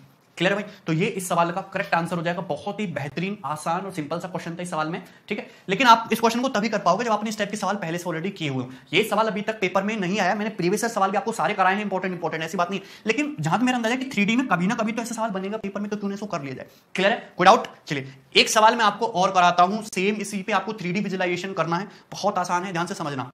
Okay, सवाल नंबर 19 देखिए, सेम टू सेम क्वेश्चन है, इसमें कोई खास चेंज नहीं है, सेम वही ऑब्जर्वेशन आपको करनी है कि एक टावर है, टावर के एक नॉर्थ में एक स्टेशन है ए जिससे एलिवेशन एंगल अल्फा बन रहा है, और एक वेस्ट में स्टेशन है बी जिससे तुम्हारा एलिवेशन एंगल बीटा बन रहा है। तो टावर की हाइट बतानी है, तो यहां भी आपके दो पॉइंट हैं, एक आपका नॉर्थ में है, एक आपका वेस्ट में है, एलिवेशन एंगल अल्फा और बीटा दे रखे। तो सेम सवाल जो हमने किया, सेम यही चीज है, यहाँ पे ईस्ट और आपको साउथ दे रखा था, यहाँ पे नॉर्थ और वेस्ट आपको दे रखा है। आपको इसी तरीके से सॉल्व करना है, लेकिन यहाँ पे एक स्टेप आगे बढ़ा दिया कि आप कॉट को भी कॉस और साइन वाली फॉर्म में लिख लेना, क्वेश्चन आपका सॉल्व हो जाएगा आसानी से। ठीक है, चलिए अगला सवाल नंबर सवाल नंबर 20 देखेंगे ध्यान से। बहुत सिंपल आसान सा क्वेश्चन है।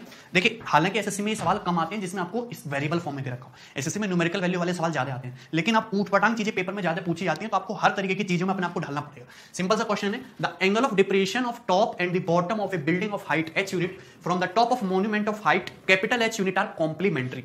तो ये हो गया आपके सामने एक मोन्यूमेंट जिसकी हाइट है क्वेश्चन के अकॉर्डिंग कैपिटल H, ये होगी हाइट कैपिटल H।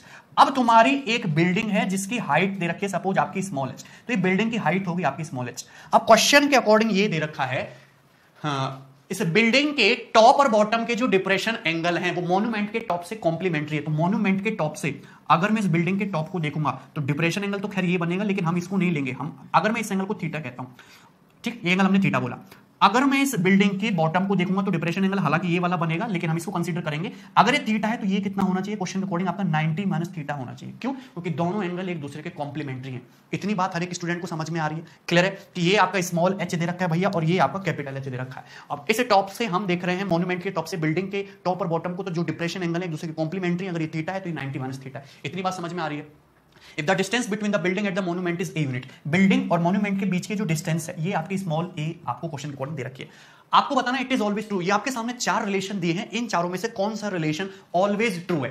तो ये सरल क्वेश्चन है, इसमें ऐसा कुछ खास है नहीं। अगर ये स्मॉल ए है तो ये डिस्टेंस भी तो आपकी स्मॉल ए है, ठीक है बात। अच्छा, अब ज्यादा सोचिए मत, यहां पे थीटा और 90 माइनस थीटा इन्हीं को एलिमिनेट करना है। अगर मैं इस राइट एंगल ट्रायंगल में अगर ये कैपिटल एच है स्मॉल एच है तो ये डिस्टेंस तो मैं बता सकता हूं ना, capital H minus small H है। अगर मैं इस ट्रायंगल में tan थीटा लगाऊं तो tan थीटा होता है परपेंडिकुलर बटा base, perpendicular capital H minus small H, और बेस जो है बेस हो जाएगा आपका स्मॉल ए आ गया। क्लियर? कोई समस्या? अगर मैं बड़े वाले राइट एंगल ट्रायंगल को देखूं तो 90 माइनस थीटा इसके लिए परपेंडिकुलर आपका कैपिटल एच है, लेकिन बेस आपका स्मॉल है। ठीक है, थोड़ी ऑब्जर्वेशन पावर अपनी रखिए। तो tan 90 माइनस थीटा अगर हम यहां पे लगाने की कोशिश करेंगे so this will become capital H बटे स्मॉल ए, लेकिन tan 90 माइनस थीटा तो कॉट थीटा होता है, लेकिन ये tan थीटा ये तो कॉट थीटा है। अपने को तो इक्वल करना है, तो अगर मैं यहां से tan थीटा निकालना चाहूं तो tan थीटा कितना हो जाएगा? कैपिटल एच बाई ए की वजह small A by capital H हो जाएगा। So this is nothing but small A by capital H. ये दोनों चीजें इक्वल होनी चाहिए, इसी में से कुछ ना कुछ निकलेगा। तो यहां पे अगर हम देखें तो पहला ऑप्शन ये तो नहीं है कहीं से भी, ठीक है। अगर हम दूसरा ऑप्शन देखेंगे कैपिटल एच बाई ए और ए बटे capital H minus small, capital H minus small H आ रहा है ना, तो ये तो आने का कोई मतलब है नहीं। इसको देखते हैं। अच्छा, इसमें ये क्या किया, इसने इसको उल्टा कर दिया। अगर हम इसको उल्टा कर दें तो ये हो जाएगा ए बटे capital H minus small H बराबर, और ये हो जाएगा तुम्हारा कैपिटल एच बटे स्मॉल, यानी कि डी ऑप्शन जो है ये इस क्वेश्चन का करेक्ट आंसर हो जाएगा। क्लियर है? बात समझ में आ रही? तो बहुत सरल सा क्वेश्चन, तो हमने कुछ भी नहीं किया, एक सिंगल लाइन के सवाल है। तो आप डायग्राम बना लीजिए, उस डायग्राम को अंडरस्टैंड करिए और विद इन मैक्सिमम 30 सेकंड आप कोई भी सवाल सॉल्व कर सकते हो हाइट एंड डिस्टेंस का। जैसे कि अगला सवाल मैं आपको दिखा रहा हूं, सवाल नंबर 21, आपको ध्यान से समझना है question. A vertical tower stands on a horizontal plane and is surmounted by a vertical flag staff of height h. Okay. At a point on the plane, the angle of elevation of bottom of the flag staff is alpha and that of top of flag staff is beta. Then height of tower is, आपको tower की height बतानी है, ठीक। तो आसान सा question है। ये तुम्हारा टावर हो गया, ध्यान से समझिए, हम इसको यहां पे बनाते हैं, ये आपका टावर हो गया, छोटा सा टावर हो गया, सिंपल सा। क्लियर है? अब इस टावर के ऊपर यहां पे एक स्मॉल एच हाइट का एक फ्लैग है, तो यहां पे स्मॉल एच हाइट का ये हो गया आपका flag. So this is your flag. Clear है? कोई डाउट इसमें? अब क्वेश्चन में ये बोला गया है समतल पर स्थित एक बिंदु से ध्वज के शीर्ष और पाद के उन्नयन कोण क्रम से अल्फा और बीटा। तो ये हो गया तुम्हारा हॉरिजॉन्टल प्लेन में कोई पॉइंट पी। अब इस पॉइंट पी से इस फ्लैग के जो तुम्हारे टॉप का तो एलिवेशन एंगल है अल्फा, लेकिन इसके बॉटम का जो एलिवेशन एंगल है ये हो जाएगा तुम्हारा बीटा। ये क्वेश्चन में दे रखा है आपको, ठीक है। आपसे पूछा मीनार की ऊंचाई आपको बतानी है, मीनार की ऊंचाई कितनी है। तो मीनार की ऊंचाई दैट मींस ये जो डिस्टेंस है इसको क्या मान लेता है, एक्स मान लेते हैं। ये जो डिस्टेंस है एक्स ही आपको बतानी है। सिंपल सा क्वेश्चन था, सभी को समझ में आ गया होगा। हालांकि इस टाइप के सवाल हम पहले कर चुके हैं, वहां पे एंगल दे रखे होते थे, यहाँ पे इसको वेरिएबल में डाल दिया है, ठीक है ना। अगर हम फ्लैग के टॉप को देख रहे हैं तो एलिवेशन एंगल कितना बनना है, अल्फा, लेकिन अगर हम फ्लैग के बॉटम को देख रहे हैं तब एलिवेशन एंगल छोटा सा कितना बनना है, बीटा। क्लियर है? चलिए तो बनाने की कोशिश करते हैं। सबसे पहले तो हम ये हॉरिजॉन्टल डिस्टेंस, इसको तो कुछ ना कुछ मानना ही पड़ेगा, इसको हमने y मान लिया। अगर हम छोटे वाले ट्रायंगल में देखें तो tan बीटा कितना आ रहा है, tan बीटा की वैल्यू है x बटे y, परपेंडिकुलर बटा बेस। लेकिन वहीं हम अगर दूसरे बड़े वाले ट्रायंगल में देखें तो ये अल्फा है, h प्लस x है y है, तो यहां पे tan अल्फा लगाएंगे तो परपेंडिकुलर बटा बेस यानी कि स्मॉल h प्लस x बटे y, ये हो जाएगा। क्लियर है? कोई डाउट इसमें? अब यहां पे एक्चुअली मुझे x की वैल्यू चाहिए, मुझे तो कुछ नहीं करना, मुझे तो इसकी मीनार की ऊंचाई निकालनी है, मुझे इस y को एलिमिनेट करना है। आंसर आपका h की टर्म में भी होना चाहिए, अल्फा की टर्म में भी होना चाहिए, बीटा की टर्म में भी होना चाहिए। तो लॉजिक क्लियर है कि y की वैल्यू यहां से तो x tan बीटा ही है, और y की ही वैल्यू यहां से तुम्हारी कितनी, सॉरी यहां से आ जाएगी y की वैल्यू x बटे tan बीटा। क्लियर है? और यहां से तुम्हारी y की वैल्यू आ जाएगी h प्लस x बटे tan अल्फा। क्लियर है ना? कोई डाउट? तो सिंपल से यहां पे मल्टीप्लाई कर देंगे, x tan alpha equal to h tan beta plus x tan beta. हमको यहां से x की वैल्यू चाहिए, तो x की वैल्यू आ जाएगी h tan बीटा, ऊपर tan बीटा होना चाहिए, तो ना ये आंसर है ना ये आंसर है, ठीक है। अच्छा, और x की वैल्यू चाहिए तो ये h tan बीटा इधर आ जाएगा, बटे में हो जाएगा tan alpha minus tan beta. Clear है? ये आपका क्वेश्चन का आंसर हो जाएगा h tan बीटा बटे tan alpha minus tan beta, ठीक है। तो यहां पे इसको चेंज कर लीजिए, दोनों ऑप्शन सेम ही टाइप हो गए हैं, ठीक है। h tan बीटा, इसको इस तरीके से लिख लीजिए, h tan बीटा बटे tan alpha minus tan beta. Clear है? किसी भी स्टूडेंट को इस सवाल में कोई समस्या, आसान सा क्वेश्चन था, सभी को समझ में आया होगा। क्लियर है?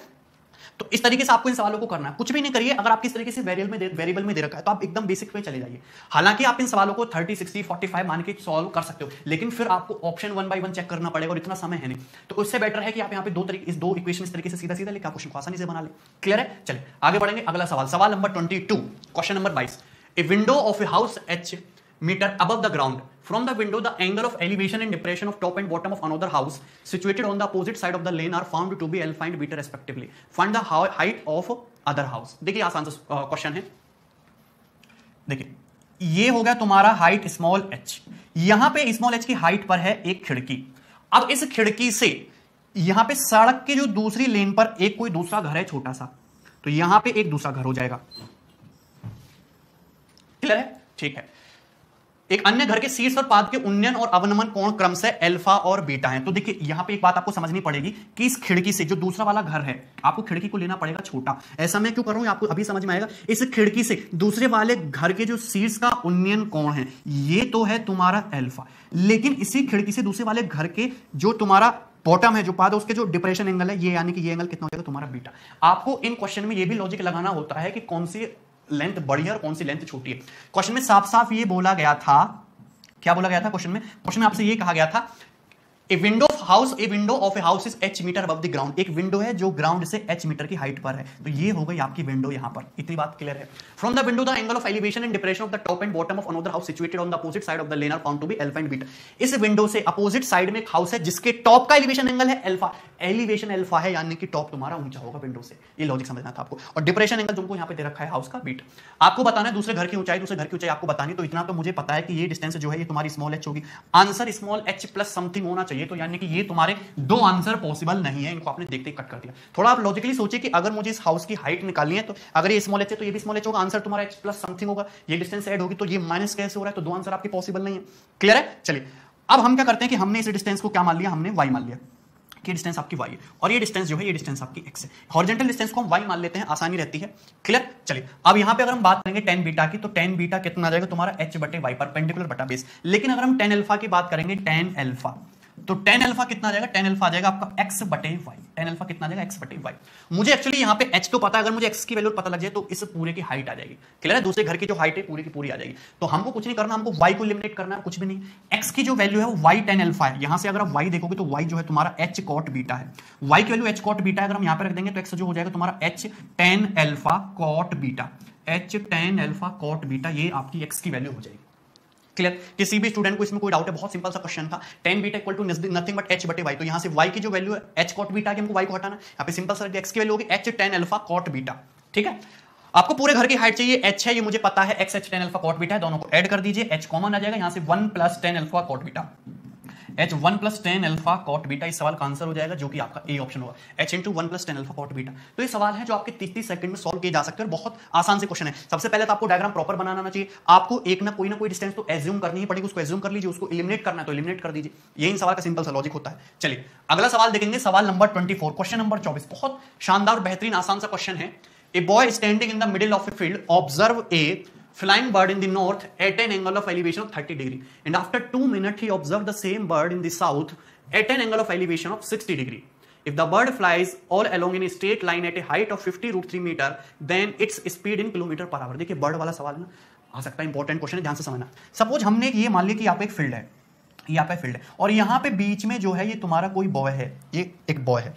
अब ये क्या है, जो फील्ड के मिडिल में कहीं पे खड़ा है, ये उड़ती हुई चिड़िया को ऑब्जर्व कर रहा है जो कि नॉर्थ में है, कितने एंगल पर? 30 डिग्री के एंगल पर। तो सपोज ये जो चिड़िया है ये यहां पर है, तो इस साइड क्या हो जाएगा, ये जो चिड़िया है वो सपोज यहां पर है, इस साइड क्या हो जाएगा, फिर नॉर्थ हो जाएगा। बच्चा नॉर्थ में ऑब्जर्व कर रहा है और एलिवेशन एंगल जो है चिड़िया का यहां पर 30 डिग्री है, 30 डिग्री का ये क्वेश्चन बोला गया। So this elevation angle is 30 degree. इतनी बात क्लियर है? अब 2 मिनट के बाद क्या हुआ कि चिड़िया जो है सेम बर्ड को उसने ऑब्जर्व किया साउथ में 60 डिग्री के एलिवेशन एंगल पर। अगर ये बच्चे का नॉर्थ इधर है तो साउथ फिर इधर होगा, नॉर्थ और साउथ एकदम अपोजिट डायरेक्शन में होते हैं, यानी कि कुछ समय बाद फिर चिड़िया आपकी इस पोजीशन पे आ गई होगी। आपको लॉजिक समझना था, वो नॉर्थ साउथ की जगह ईस्ट वेस्ट भी यूज कर सकता था। क्लियर है? तो आप यहां पे देखेंगे तो ये जो तुम्हारा, एक सेकेंड, 2 मिनट के बाद जो एलिवेशन एंगल है वो कितना हो चुका है आपका 60 डिग्री। तो ये एंगल कितना हो जाएगा आपका 60 डिग्री हो जाएगा।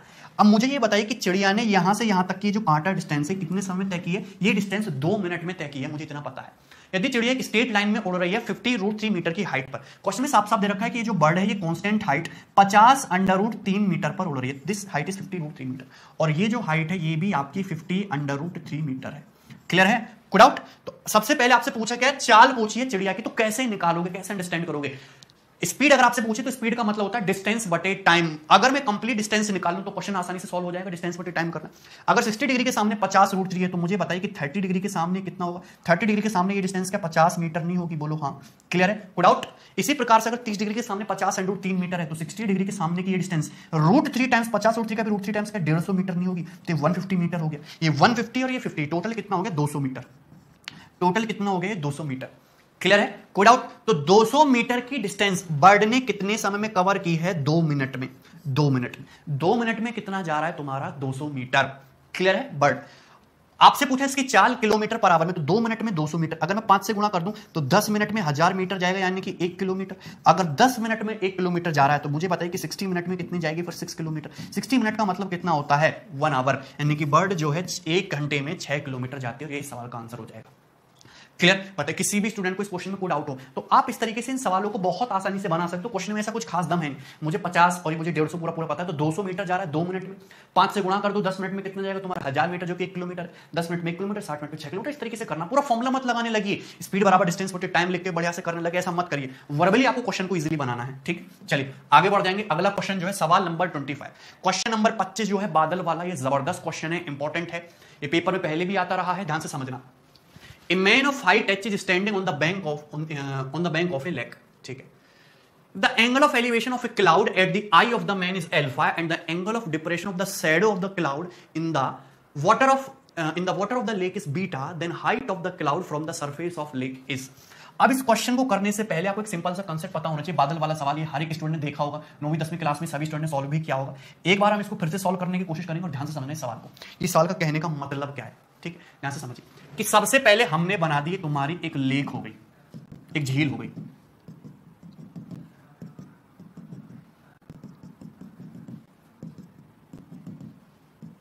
ठीक है, ये तुम्हारी एक झील होगी, बात समझ में आई कि नहीं? ठीक है, अब झील के सरफेस से h मीटर की हाइट पर एक पर्सन है, या फिर h मीटर हाइट का एक पर्सन है, तो ये एक पर्सन है। अब पर्सन ऑब्जर्व करता है एक क्लाउड को, एक बादल को। अब इस क्लाउड का जो एलिवेशन एंगल है वो अल्फा है। अब यहां पे सपोज ये कोई तुम्हारा ये बादल हो गया, ध्यान से समझना, ये तुम्हारा क्लाउड हो गया, और इस पर्सन ने इस क्लाउड को ऑब्जर्व किया, और ये तुम्हारा एलिवेशन एंगल बढ़िया सा इज्जत के साथ कितना है? Alpha. So this elevation angle is alpha. लेकिन जब इसी पर्सन ने इस क्लाउड के प्रतिबिंब को, इस क्लाउड की इमेज को वाटर में, लेक में देखा, तो डिप्रेशन एंगल था बीटा।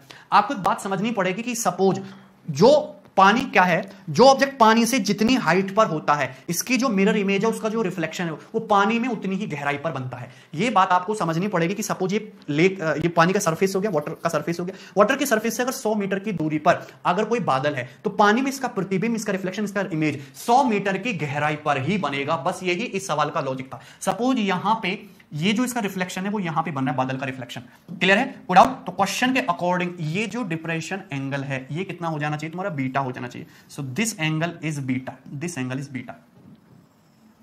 क्लियर है? बात है, इसमें किसी भी स्टूडेंट को कोई डाउट है तो यहां तक किसी को भी कोई समस्या नहीं होनी चाहिए। मेरे बस कहने का मतलब लॉजिक ये था कि अगर ये डिस्टेंस तुम्हारी h है तो ये डिस्टेंस भी आपकी h ही हो जाएगी। क्लियर है? ये डिस्टेंस भी आपकी अच्छी हो जाएगी। आपसे पूछा झील की सतह से बादल की ऊंचाई, झील की सतह से बादल की ऊंचाई पूछी है। अगर हम इस डिस्टेंस को थोड़ी देर के लिए x मान लें, अगर हम इस डिस्टेंस को x मान लें, तो लॉजिक बस इतना सा है कि ये डिस्टेंस भी आपकी स्मॉल x ही होगी। बादल आपका लेक के सरफेस से x मीटर की हाइट पर है, तो इसका जो इमेज है वो भी x मीटर की गहराई पर ही बनेगा। क्लियर है? चलिए, हमने इस हॉरिजॉन्टल डिस्टेंस को क्या मान लिया? हमने इस हॉरिजॉन्टल डिस्टेंस को मान लिया भाई। अब इस क्वेश्चन में कोई खास दम बचा नहीं, आप क्वेश्चन को बहुत आसानी से बना सकते हो। अगर आप यहां पे tan अल्फा देखो तो tan अल्फा की जो वैल्यू है वो क्या हो जाएगी? tan अल्फा की वैल्यू हो जाएगी, ये x है, ये h है, तो x माइनस h बटे y। tan अल्फा की वैल्यू है x माइनस h बटे y। क्लियर? इसी प्रकार से अगर हम tan बीटा देखें तो tan बीटा की वैल्यू क्या हो जाएगी? tan बीटा की वैल्यू है परपेंडिकुलर बटा BC, h है, ये x है, तो कंप्लीट, ये भी तो x ही है ना, ये भी तो x ही है, h प्लस x बटे y। This is nothing but h plus x बटे y। किसी स्टूडेंट को यहां पे कोई डाउट है? ठीक है, आप यहां पे देखिए दुनिया भर की चीजें कर सकते हो, आप कंपेयर टू डिविडेंड लगा सकते हो, कुछ भी कर सकते हो। अगर हम यहां पे देखें, अगर हम इनको डिवाइड ही कर दें, सपोज मैं यहां पे इसी तरीके से लिख देता हूं x प्लस h बटे x माइनस h, हमने इन दोनों इक्वेशन को डिवाइड ही कर दी। डिवाइड करने से फायदा क्या होगा? y से y कट जाएगा, तो ये आ जाएगा तुम्हारा tan बीटा बटे tan अल्फा। 10 बीटा बटे 10 अल्फा, ये चीज आ जाएगी। क्लियर है? अगर हम कंपेंडो डिविडेंडो लगा देंगे अंश प्लस हर, तो ये हो जाएगा तुम्हारा 2x, अंश माइनस हर तो ये हो जाएगा तुम्हारा 2h बराबर 10 beta plus 10 alpha, 10 beta plus 10 alpha और बटे ये हो जाएगा तुम्हारा 10 बीटा माइनस 10 अल्फा। क्लियर? यहां तक किसी स्टूडेंट को कोई डाउट हो इसमें? आसान सी चीज है, अपना 2 से तो 2 कट गया, तो x की जो वैल्यू है वो आ जाएगी h 10 बीटा प्लस 10 अल्फा बटे 10 बीटा माइनस 10 अल्फा, ये x की वैल्यू आ जाएगी और मुझे यही निकालना था और ये इस क्वेश्चन का आंसर हो जाएगा। ठीक है, तो या तो आपको आंसर इस टर्म में दिया होगा h 10 बीटा प्लस 10 अल्फा बटे 10 बीटा माइनस 10 अल्फा, या फिर कॉट की टर्म में दिया होगा। यहां पर ना तो कॉट की टर्म में देखोगे तो कॉट के ऊपर माइनस से नीचे प्लस है, मतलब ये नहीं है, आपको इसको एक्सपेंस करना पड़ेगा किसमें? साइन और कॉस में। अगर आप इसको साइन कॉस में खोल दोगे तो ये देखो साइन बीटा बटे cos beta plus sine alpha बटे कॉस अल्फा, तो ऊपर तो हो जाएगा मेरे भाई sign alpha plus beta, logic देखना, और नीचे नीचे क्या हो जाएगा? Sign beta cos alpha minus sine alpha cos beta, तो नीचे हो जाएगा sign beta minus alpha, sign beta minus alpha, यानी कि सवाल का जो आंसर है वो डी ऑप्शन होगा, h sine alpha plus beta बटे साइन बीटा माइनस अल्फा। हमने यहाँ पे कुछ भी नया नहीं किया, हमने इसी tan बीटा tan अल्फा को साइन और कॉस में ब्रेक कर दिया, साइन बीटा बटे cos beta plus sine alpha बटे कॉस अल्फा, साइन बीटा बटे cos beta minus sine alpha बटे कॉस अल्फा। जब आप एलसीएम लेंगे तो नीचे से cos beta cos alpha cut जाएगा, ऊपर तो बन जाएगा कैंची की गुणा करने पर साइन अल्फा प्लस बीटा का फॉर्मूला, नीचे बन जाएगा sign beta into cos alpha minus sine alpha into cos beta, जो कि साइन बीटा माइनस अल्फा का फॉर्मूला होता है। तो ये आपकी x की वैल्यू आ जाएगी, मतलब इस बादल की हाइट आ गई आपके लेक के सरफेस से, जो आंसर हो जाएगा तुम्हारा h sine alpha plus h sine beta plus alpha बटे साइन बीटा माइनस अल्फा।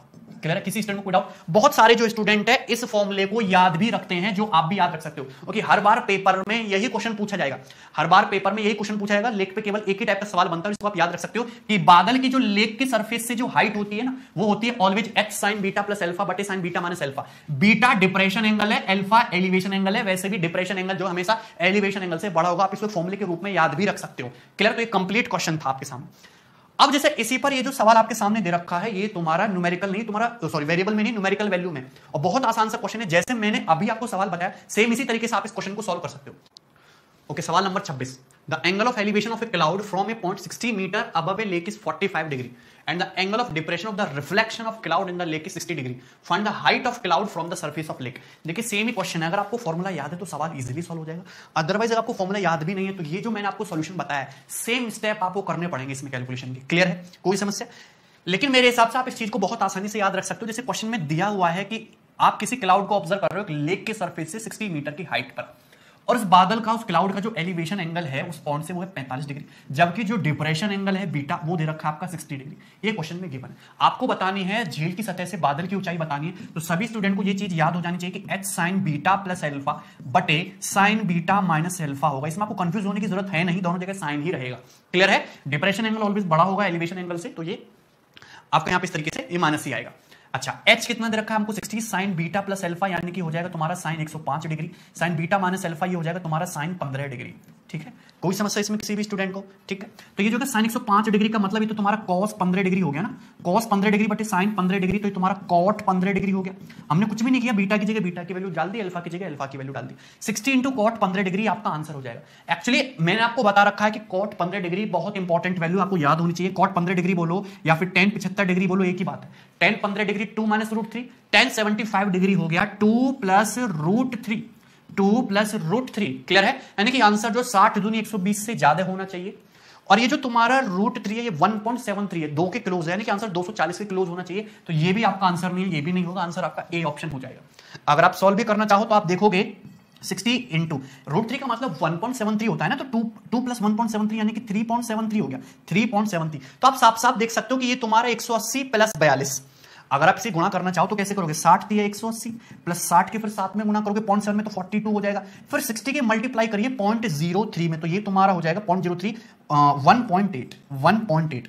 तो 180 प्लस 42 यानी कि 220 से ज्यादा, तो यही आंसर होगा, तो आप इस तरीके से हटा देंगे। तो आपको मल्टीप्लिकेशन में भी ऐसे दिमाग लगाना है, 60 की 3 में मल्टीप्लाई किया 180, 60 की 0.7 में मल्टीप्लाई किया 42, 60 की 0.03 में मल्टीप्लाई किया 1.8, इसको ऐड कर ले 242 प्लस 1.8 सॉरी 222 प्लस 1.8 यानी कि 223.8 मीटर, इसके आसपास क्लोज आंसर आएगा, जो कि आपका फर्स्ट ऑप्शन होगा।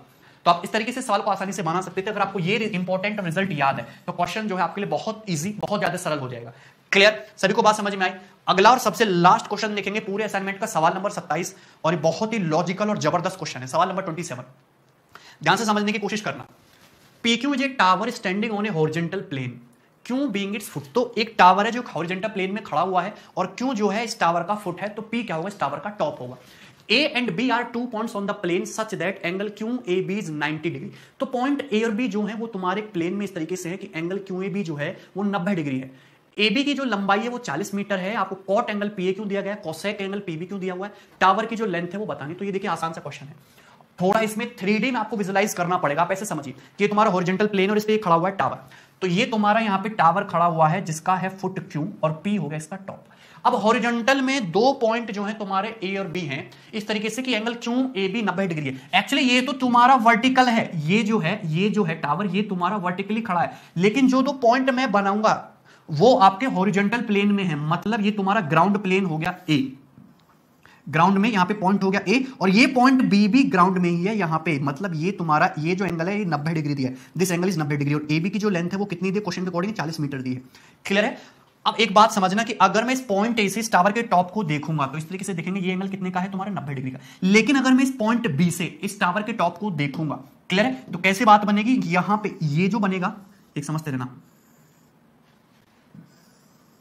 ये जो बनेगा ये एंगल भी आपका 90 डिग्री का ही होगा। इतना आपको लॉजिक लगाना है। क्लियर है। तो इस तरीके से आपको चीजें दे रखी हैं कि ये आपका टावर ऐसे वर्टिकली खड़ा हो गया, दो पॉइंट है A और B जो कि एक दूसरे से 90 डिग्री के एंगल पे, तो ये एंगल 90 डिग्री हो जाएगा। और ठीक है, ये बात समझ में। AB की जो लेंथ है वो कितनी दे रखी है तुमको, 40 मीटर दे रखी है। अब समझना है, क्वेश्चन में दिया हुआ है यहां पे ये वाला एंगल जो है, ये वाला जो एंगल है ये भी 90 डिग्री है, और ये जो ग्रीन ग्रीन एंगल है ये भी 90 डिग्री है। दोनों एंगल आपके 90 डिग्री के। क्वेश्चन में साफ साफ दे रखा है कि cot of angle PAQ 3/10, PAQ 3/10। Cot का मतलब क्या होता है, बेस बटे परपेंडिकुलर, यानी कि अगर एंगल PAQ के लिए बात करूं, अगर बेस तुम्हारा 3 है तो परपेंडिकुलर यानी कि PQ की लेंथ कितनी होनी चाहिए, 10। इतनी बात समझ में आ गई। दूसरी बात, कोसेक एंगल PBQ कितना है, √5/2। कोसेक का मतलब होता है हाइपोटेन्यूस बटे परपेंडिकुलर। कोसेक एंगल PBQ, ये triangle PQB right angle triangle है जिसका कोसेक जो है ट्राइंगल PBQ, इस एंगल का जो कोसेक है वो √5/2 है। √5/2 का मतलब हाइपोटेन्यूस बटे परपेंडिकुलर। ये 90 डिग्री के सामने तुम्हारा हाइपोटेन्यूस √5 है। क्लियर है। तो परपेंडिकुलर कितना है, परपेंडिकुलर आपका 2 है, तो बेस कितना बचना चाहिए, फिर बेस आपका 1 होना चाहिए। थिंक लॉजिकली, आपको दिमाग लगाना है। मेरी बात ध्यान से सुनिए, आपको यहां पे दो राइट एंगल ट्राइंगल दे रखे, ट्राइंगल PQA 10:3 का रेशियो, PQ 10 है तो QA 3 है। दूसरा राइट एंगल ट्राइंगल है ट्राइंगल PQB। ये PQ तो वर्टिकल है पर ये AB फिगर में नहीं दिख रहा, एक्चुअली में ये हॉरिजॉन्टल है जिसमें तुम्हारा 90 डिग्री का ट्राइंगल है PQB। ये √5 है, ये 2 है, तो पाइथागोरस थ्योरम से 1 बचेगा। लेकिन एक में तो दे रखी है 10, दूसरे राइट एंगल ट्रायंगल में बता रहा है 2, तो गलत बात है। तो इसको इक्वल कर लेते हैं। इक्वल करने के लिए 2 और 10 को इक्वल करने के लिए अगर मैं 5 से मल्टीप्लाई कर दूं तो यहां भी 5 से मल्टीप्लाई हो जाना चाहिए। मतलब हम ये कहेंगे कि अगर ये डिस्टेंस 10 यूनिट है तो ये डिस्टेंस 5 यूनिट होगी, ये डिस्टेंस 3 यूनिट है, तो क्या ये डिस्टेंस तुम्हारी 4 यूनिट नहीं हो जाएगी? थोड़ा लॉजिक लगाइए। क्लियर। किसी भी स्टूडेंट को इस सवाल में कोई डाउट है, जिसका 3D विजुअलाइजेशन समझ में आ रहा होगा, वो इस क्वेश्चन को बहुत आसानी से सॉल्व कर लेगा। मुझे बताइए, एक ट्राइंगल राइट एंगल ट्राइंगल है तुम्हारा, कौन सा वाला, PQA। इसका कॉट जो है 3/10 है, अगर ये 10 है तो 3 हो जाएगा। ये तुम्हारा बेस 3 और परपेंडिकुलर 10 हो गया। दूसरा राइट एंगल ट्राइंगल है PQB, जिसमें कोसेक ऑफ एंगल PBQ कितना है, √5/2। ये √5 था, ये 2 था। लेकिन अगर मुझे इसको 10 बनाना है तो ऑब्वियस सी बात है 2:1 के रेशियो में होना चाहिए। अगर 10 है तो 5 होना चाहिए। क्लियर है, सिंपल सी बात है। अब हम कौन से ट्रायंगल में आगे, बेस ट्रायंगल, ट्रायंगल BAQ में, राइट एंगल ट्रायंगल BAQ में। ट्रिपलेट नहीं बनेगा। अगर ये 3 यूनिट है, ये 5 यूनिट है, तो क्या ये 4 यूनिट में होगा? 3, 4, 5 ट्रिपलेट होता है। 4 की वैल्यू 40 मीटर, तो 10 की वैल्यू कितनी होगी, 100 मीटर। यानी कि जो टावर की हाइट है वो 100 मीटर और 100 मीटर ये सवाल का आंसर हो जाएगा। क्लियर है। कोई समस्या है इसमें किसी भी स्टूडेंट को? तो आपको यहाँ पे 3 राइट एंगल ट्रायंगल में काम करना पड़ा है। सबसे पहले तो राइट एंगल ट्रायंगल AQP, फिर PQB, और फिर है आपका कौन सा, बेस वाला BAQ। ठीक है, एक बार आप इसको खुद से भी करने की कोशिश कीजिए, क्वेश्चन बहुत सारा है। तो लगभग 50 के आसपास क्वेश्चन मैंने आपको इस हाइट एंड डिस्टेंस टॉपिक से कराए हैं, और ये मैंने इसलिए कराया है क्योंकि आपके पेपर में मिनिमम से मिनिमम मेंस में 2 से 3 क्वेश्चन बनेंगे। कभी कभी तो 4-4 सवाल भी मेंस के पेपर में देखने को मिलते हैं। ठीक है, चलिए, तो इसके बाद जो नेक्स्ट टॉपिक शुरू करेंगे हम अपना